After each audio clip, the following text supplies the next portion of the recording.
La situació marítima d'aquest cap de setmana serà molt tranquil·la. De fet, aquest dissabte, en conjunt, el vent bufarà de component sud, una mica més reforçat, sobretot a la Costa Brava, i això farà que en aquest sector hi hagi àrees de maror, és a dir, onades de fins a mig metre d'alçada, o localment una mica més altes.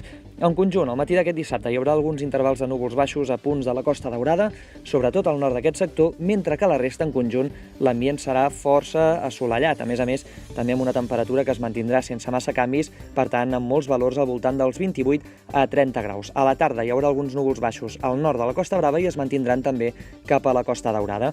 Diumenge, la tramuntana i el mestral es reforçaran de matinada i bufaran fins a mig matí o migdia, amb algun cop fort, sobretot al nord del Cap de Creus. Això farà, doncs, que hi hagi una mica més de mala mar.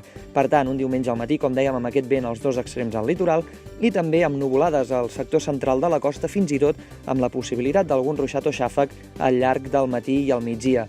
A la tarda, els ruixats més probables quedaran concentrats bàsicament al nord de la Costa Brava, que provindran, de fet, de les tempestes que hi haurà a l'interior del nord-est del país, mentre que a la costa central els núvols s'aniran trencant, però no acabaran de desaparèixer.